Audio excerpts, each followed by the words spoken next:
오늘 말씀을 통해서 그리스도인의 모습이라는 제목으로 함께 하나님의 말씀을 생각해 볼까 합니다. 다른 말로 얘기하면 예수 믿는 사람들이라고 쉽게 이해하시면 되겠습니다. 우리가 살아가고 있는 이 세상 사람들의 살아가는 모습은 다양합니다. 키에르케고르는 세 가지의 유형의 사람이 있다고 말하고 있습니다. 첫째는 개미와 같이 자기만을 위하여 준비한 이기적인 유형의 사람과, 둘째는 거미와 같은 남에게 해를 끼치며 남의 약점을 이용해서 사는 유형의 사람이 있고, 셋째는 남을 위해 희생하고 수고하는 꿀벌과 같은 남을 위해 자신을 희생하고 수고하는 그와 같은 이 사람이 있다고 말하고 있습니다. 또한 탈무드에서는 인간을 평가할 때에 세 가지 기준을 두고 평가하고 있는데요. 첫째는 돈을 잘 사용할 줄 아는 모습, 돈의 가치를 아는 모습과, 둘째는 쾌락적인 생활에 빠져 있는가를 통해서, 셋째로는 감정이나 노여움 등을 얼마나 억제할 수 있는가에 따라서 그 사람의 됨됨이를 결정하고 있다고 합니다. 오늘날 우리가 있는 교회 안에도 여러 종류의 그리스도인들의 모습을 찾아보게 됩니다.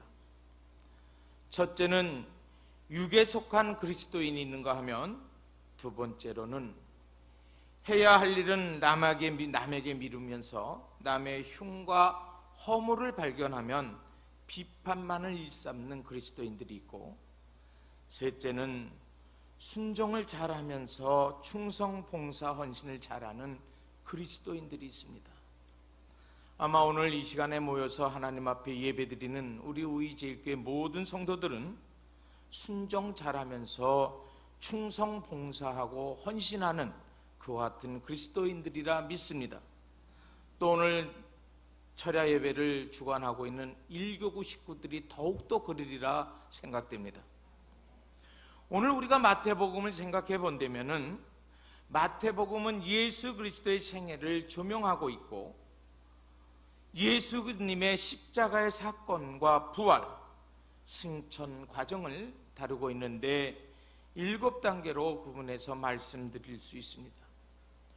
첫 번째로는 탄생과 유년 시절이며, 두 번째로는 3년 동안의 공생의 사역의 준비 과정, 셋째로는 갈릴리 바닷가에서 전도하는 시기며, 네 번째로는 갈릴리 전도를 마치시는 전도의 말기 시기를 말하고 있고, 다섯 번째로는 예수 그리스도께서 갈릴리를 떠나서 예루살렘으로 입성하시는 시기에 일어난 사건들에 대해서 말씀하고 있고, 여섯 번째로는 예수께서 예루살렘 성문 밖 골고다 골짜기에서 언덕에서 고난당하고 십자가에 못 박혀 돌아가시는 사건에서 말씀을 나눌 수가 있고, 일곱 번째로는 사흘 만에 사망의 권세를 깨치시고 부활하셔서 40일 동안 지상에서 부활 이후에 제자들을 훈련시키는 모습에 대해서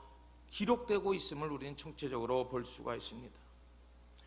오늘 함께 봉독한 말씀의 12장은 이 7단계 중에서 특별히 갈릴리 바다를 중심으로 해서 전도하시던 세 번째의 단계라 볼 수 있습니다.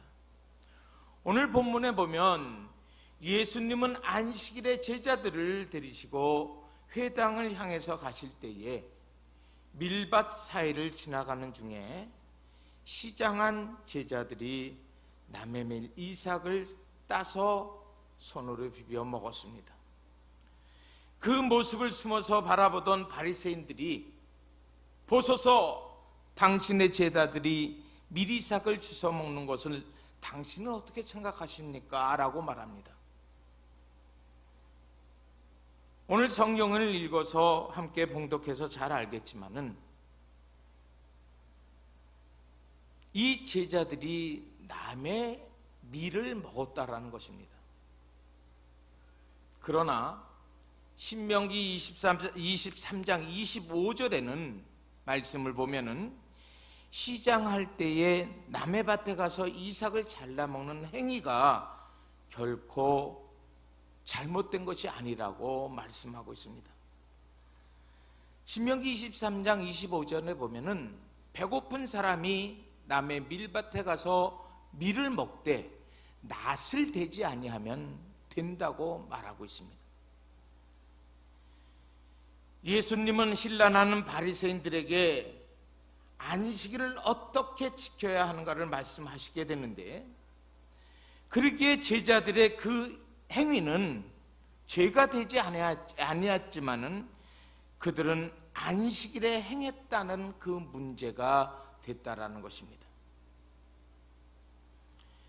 이때 예수님께서는 오늘 봉독의 본문 말씀에 나오는 손 마른 사람을 어떻게 고쳤는가에 대한 설명을 통해서 주일의 주인이 예수님인 것을 말하고 있는 것을 보게 됩니다. 오늘 이 본문을 통해서 우리는 볼 때 세 종류의 사람을 찾아보게 됩니다. 첫째는 제자들과 두 번째로는 바리새인들, 또 한편으로는 손 마른 사람이 등장하게 됩니다.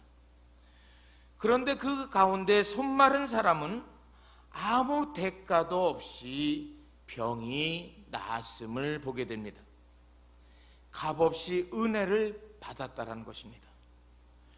에베소서 2장 8절에 보면은 너희가 그 은혜를 인하여 믿음으로 말미암아 구원을 얻었나니 이것이 너희에게 난 것이 아니요 하나님의 선물이라고 말씀하고 있습니다.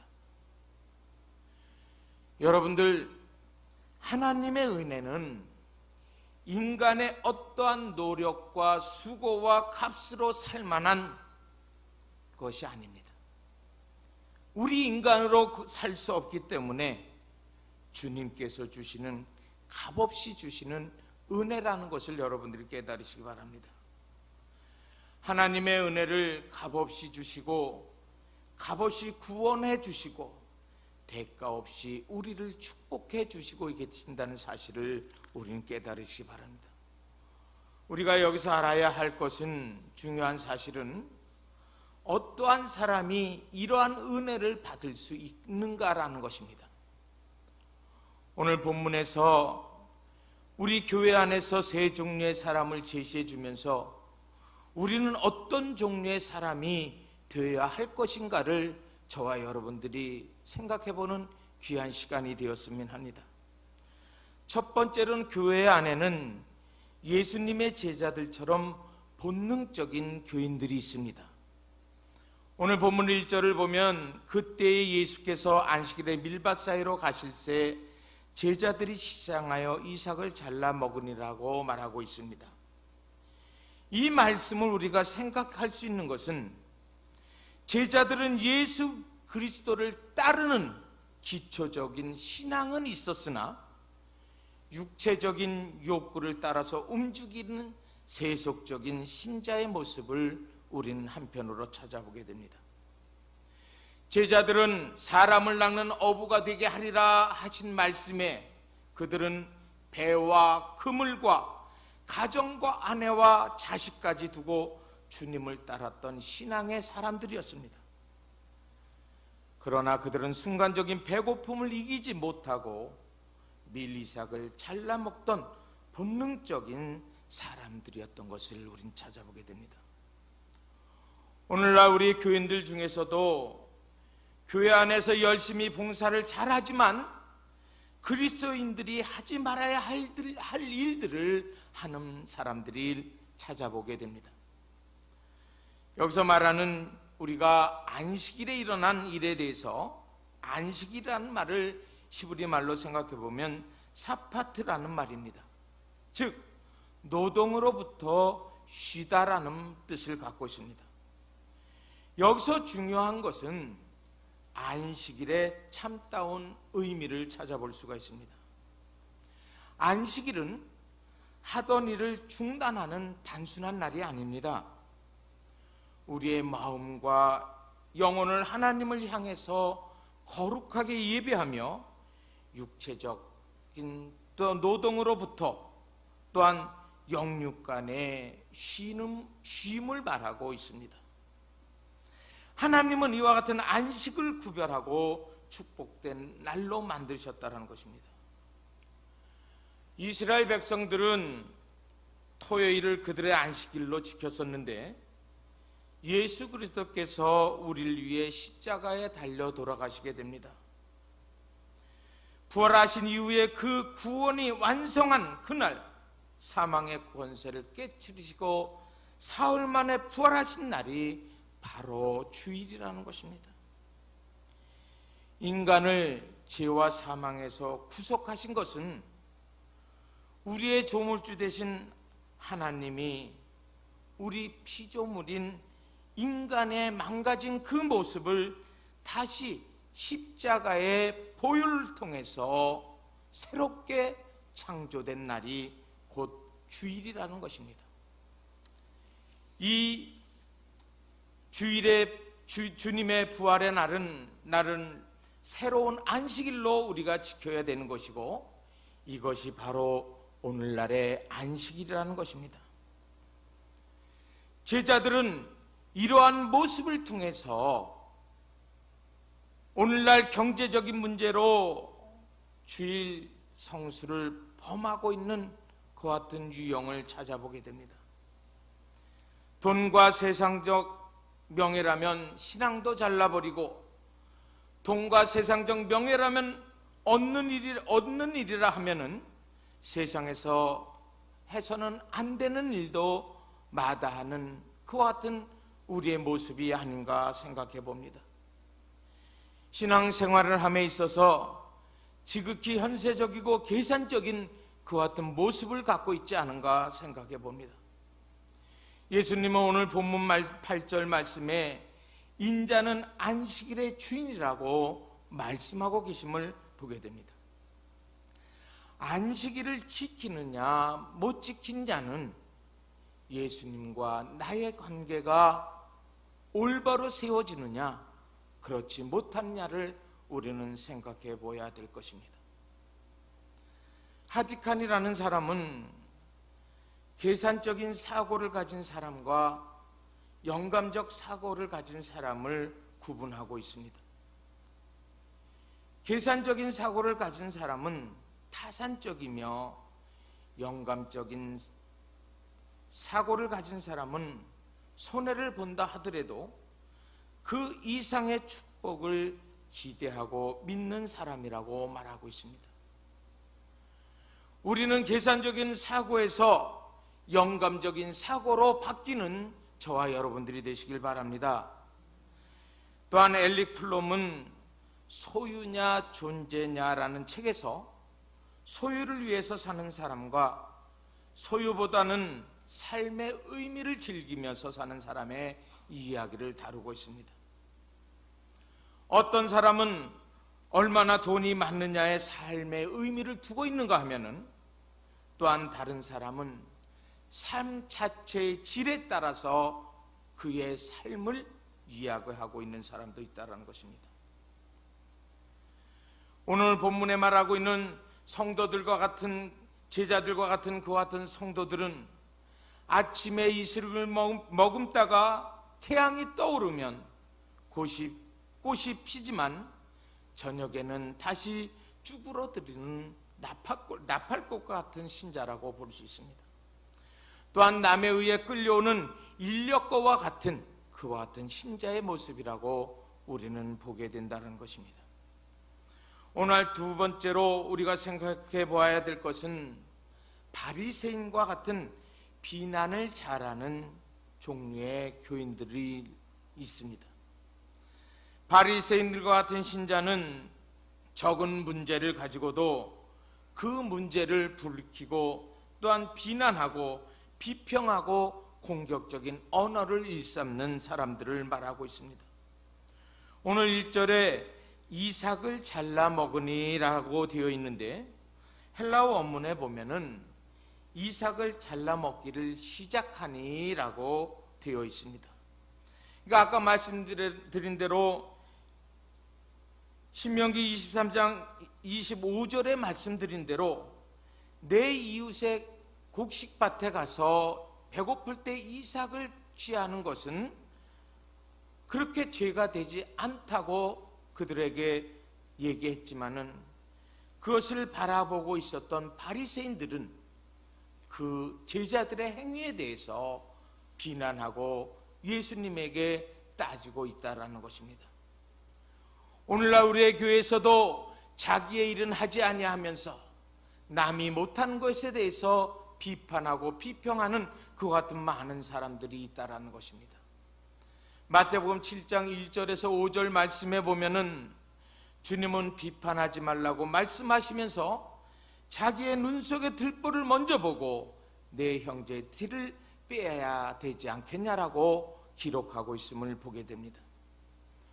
우리는 오늘 본문에 나타난 그 바리새인들의 그런 영적인 그 모습을 볼 때에 그들은 오히려 이삭을 잘라 먹은 제자들보다도 영적으로 볼 때에 더 부족하고 더 미련한 것을 우리는 찾아보게 된다는 것입니다. 우리가 오늘날 교회 생활을 통해서 교회 일에 협력해서 함께 일해야 될 때에 멀지 바라보면서 그 일이 잘 됐니 안 됐니라는 비평하는 그와 같은 사람들이 아니라 그 자기도 그 일에 동참할 수 있는 그와 같은 신앙을 갖고 생활하는 저와 여러분들이 다 되시기를 바랍니다. 오늘 세 번째로는 손 마른 사람처럼 순종을 잘하는 그리스도인들을 찾아보게 됩니다. 오늘 13절에 보면은 이에 그 사람에게 이르시되 손을 내밀라 하시니 저가 내밀매 다른 손과 같이 회복되어 성하더라 라고 말씀하고 있습니다.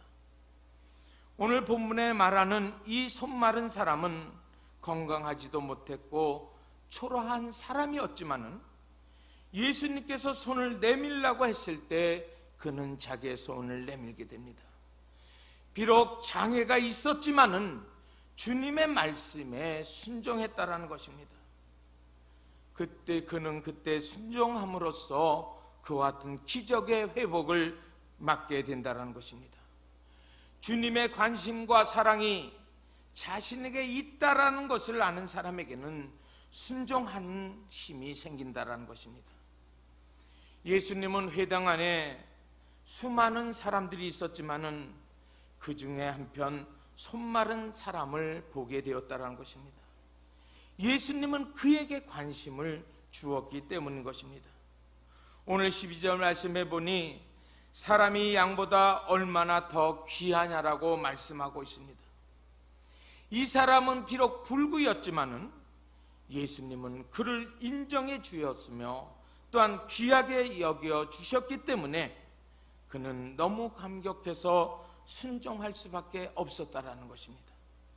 순종이 제사보다 낫다라는 하나님의 말씀을 우리는 깨닫게 됩니다.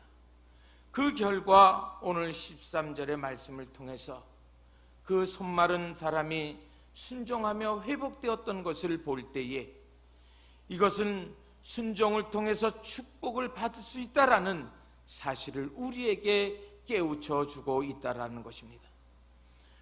오늘날 우리가 교회에서 생활할 때 우리의 많은 신자들도 하나님의 말씀에 아멘하고 순종하는 저와 여러분들이 다 되시길 바랍니다. 하나님 앞에 순종할 때에 하나님께서는 우리에게 축복으로 이끌어 주신다는 사실을 깨달으시기 바랍니다. 폭풍우가 몰아치는 먼 바다를 향해 하는 선원들은 어둡고 거친 수면을 보는 것이 아니라 북극성이 빛나고 있는 밝고 푸른 창공을 보고 있어야만이 올바로 길을 갈 수, 방향을 찾을 수 있음을 우리는 알게 됩니다. 종교개혁자 말틴 루터는 나는 이적을 행하기보다는 순종하고 싶다라고 말하고 있습니다. 어느 부대의 신앙을 잘하는 장군이 있었습니다. 그의 신앙이 점점 깊어지자 그는 헌신할 마음이 생기게 되었습니다. 그래서 하루는 목사님을 찾아갑니다. 목사님, 제가 교회를 위해서 무슨 헌신을 할 수 있을까요? 목사님이 시켜주시면은 제가 꼭 하겠습니다라고 이렇게 얘기를 합니다. 그 말을 들은 목사님은 그 장군에게 네, 장군님 꼭 한 가지 해야 될 일이 있는데 다음 주부터 교회에 30분 일찍 나오시기 바랍니다 라고만 이야기를 합니다. 그래서 이 장군은 궁금해서 다시 물어봅니다. 제가 30분 일찍 나와서 해야 될 일이 무엇입니까? 라고 물어봤을 때 목사님은 장군에게 30분 일찍 나와서 교회에 나오는 모든 사람에게 주보를 나눠주면서 안내를 부탁합니다 라고 했습니다. 이 장군은 목사님에게 자기가 할 일을 달라고 얘기했지만 마침내 주보를 나누어 주어야 된다는 그 일에 대해서 그는 실망을 했을 겁니다. 그러나 그 장군은 그 다음 주부터 일찍 나와서 목사님의 말씀에 순종해서 주보를 나누어 주면서 인사를 합니다. 이등병을 비롯해서 사병들이 교회에 올 때마다 그는 인사를 하고 나눠주게 됩니다. 온 부대에 소문이 퍼졌습니다. 모든 사병들이 주일 되면 교회 가자고 서로 난립니다. 군 장성에게 인사도 받아보고 교회 가서 맛있는 것도 또한 얻어먹자라고 이렇게 이야기가 퍼져나갑니다. 그 다음부터 교회에 많은 사병들이 또 많은 사람들이 몰려왔다 합니다. 교회는 말없이 충성하고 헌신 봉사하는 교인들이 있을 때에 그 교회가 부흥하고 발전한다는 사실을 저와 여러분들은 깨달으시기 바랍니다. 선장이 하나일 때에 그 배가 순조롭게 항해하듯이 목사님의 말씀에 순종하고 우리의 교회 목표에 맞춰서 함께 협력해 나갈 때에 우리의 교회가 부흥 발전하리라 생각합니다. 오늘 봉독하신 말씀 중에서 바리새인들은 제자들의 하는 일에 대해서 또 예수님이 주일날 하는 일에 대해서 어떻게 하면 그 죄를 씌울까 궁리했지만은 그러나 주일의 주인 되신 예수님께서 하시는 일에 대해서는 그 누구도 그것을 걸고 넘어질 사람이 없었다라는 것입니다.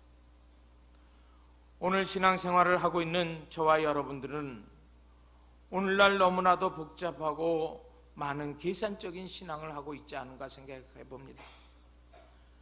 우리는 이처럼 본능적인 신앙에서 벗어날 수 있는 저와 여러분들이 되시기 바랍니다. 또한 남의 일에만 간섭하지 말고 또 평가하려고 하지 말고 내가 스스로 주님의 일에 동참할 수 있는 저와 여러분들이 되시기 바랍니다.